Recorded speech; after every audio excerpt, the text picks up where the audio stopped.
So I bought my LG OLED C1 TV 2 years ago, almost exactly to the day. And after 2 years, what do I think? Well, I'm actually just going to talk about the remote right now in this video.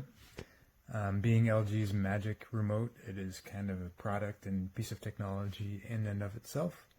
So how is it? Well, it kind of sucks. First off, the navigation buttons are hard to press.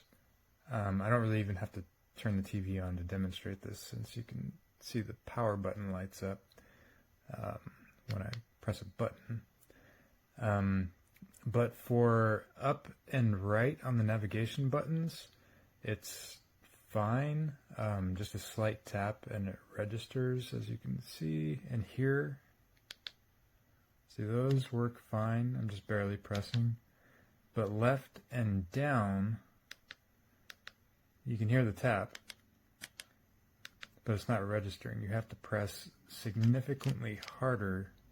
In fact, you can hear my whole remote squeaking as I'm gripping it to get it to register. Yeah, now that makes navigation constantly annoying, having to deal with that. And then for the volume buttons, it's pretty much the same thing. Not quite as bad, but you can tell up and down, it's the same thing. We're going to have to press quite a bit harder. Even the power button itself, again, not quite as bad, but you do have to press a little bit harder. The rest of the buttons I don't really use that often, but kind of similar problem where you just have to press a lot harder than expected on most of the buttons. That's oh, and then so the scroll wheel. So the problem I have with the scroll wheel is that it's not really balanced between the click and the scroll. And in this case, actually, the click on this is fine. You don't have to press that hard. But the scroll on it just feels, and I don't know if you can hear, it just feels gritty and not satisfying to use, I guess. It feels like the scroll wheel you would get on like a cheap discount store, off-brand, just really crummy kind of computer mouse. That's kind of what this feels. It's like maybe one step up from that. Now this is a $2,000 TV. These kind of issues are, I mean, completely unacceptable to me. And then of course what everybody probably is curious about is the wand feature. I guess that's what they call it, where you just point at the TV and use it like a magic wand, like a Wii remote. Well, yeah, even that feels, the technology in that feels outdated. I don't really even have to actually demonstrate on TV. It's kind of hard to relate what I'm doing in the remote to what's happening on TV anyway. And you can probably watch other videos on YouTube that'll kind of go more in depth. But the problem I have with that is there aren't many settings for it on the TV, which, I mean, that's a whole nother problem and why I'm just kind of talking about the remote by itself right now, because the TV, I could go on for a half hour, all the problems with the TV in terms of interface and settings and things like that. But yeah, the magic wand feature on this, I was expecting it to feel more like a Wii remote, like a Nintendo Wii, which even that, I mean, you know, the Nintendo Wii came out, what, almost 20 years ago? It doesn't even feel that good. And there, as I said, there's not really many settings to customize how it feels. There's really just a pointer speed setting and pointer size. And the pointer speed is basically the same thing as like your computer mouse speed setting. It's kind of just the sensitivity. but the way it's calibrated is weird and unintuitive, especially if you're not used to it. If you hand the remote to somebody who's not used a remote like this before, they seem really uncomfortable with it, and for good reason, because it is weird. It's basically how it works is every time you activate the magic wand feature, which you can do by either using the scroll wheel or giving it a shake, then the pointer will come up on screen and you can move it around with the remote. It kind of, the pointer will end up on a different place in the screen every time, and then you kind of calibrate it, so to speak, by just moving the pointer to the edge of the screen, either up, down, left or right or whatever, and then you can kind of get the pointer to sort of be where you're actually pointing at, which I can see why they decided to design it that way.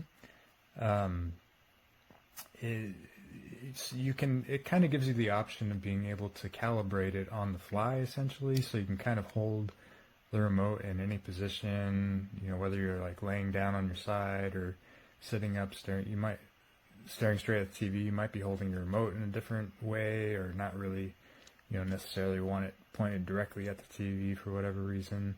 So that's kind of a nice feature in a way, but honestly, most of the time I would rather it just kind of act like a laser and just go directly where I'm pointing. And it doesn't work that way, and you can't make it work. That would be nice if there was an option to get it to work one way or the other, or but no, LG really doesn't give you a lot of options on how to customize your TV, unfortunately, and the remote settings are kind of the same problem.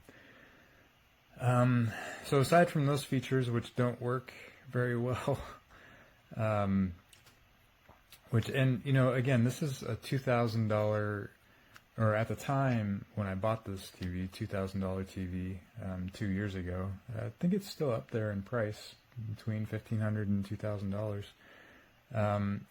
And the remote, literally, you can replace for like $30 on Amazon.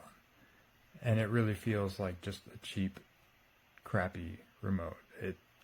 It's probably the worst remote I've ever used. I mean, even of any universal remote, or even my cheap,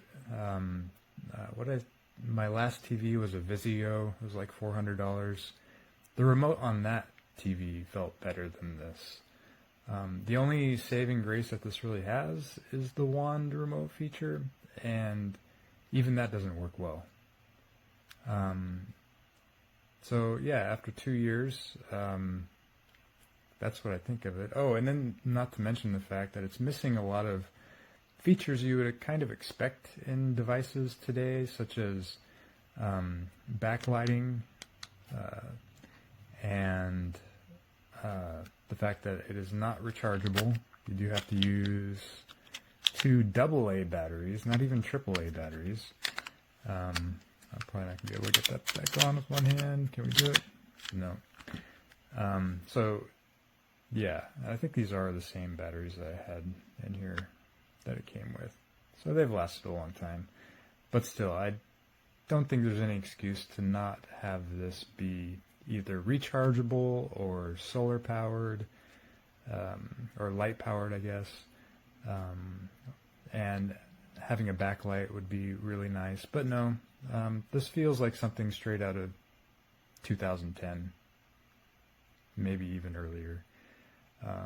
Just really cheap. It doesn't give you an overall very good user experience, which you would really expect to have for, again, a top-of-the-line $2,000 TV. So that's it for the remote. I'll probably do another video on the TV itself, if I can keep it under 10 minutes. Thanks.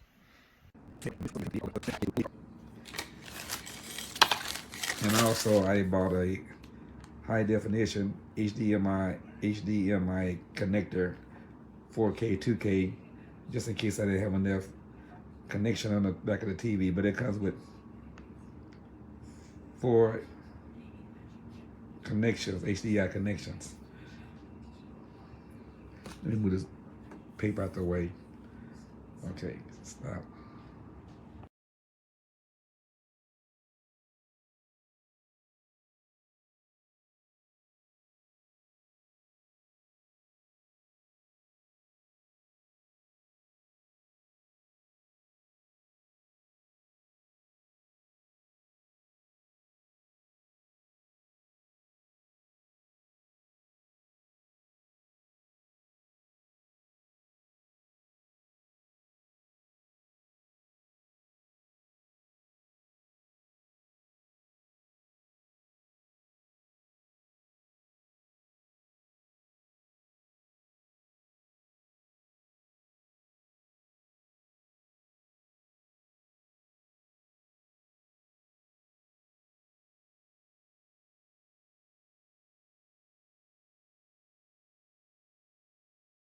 Tell you if you could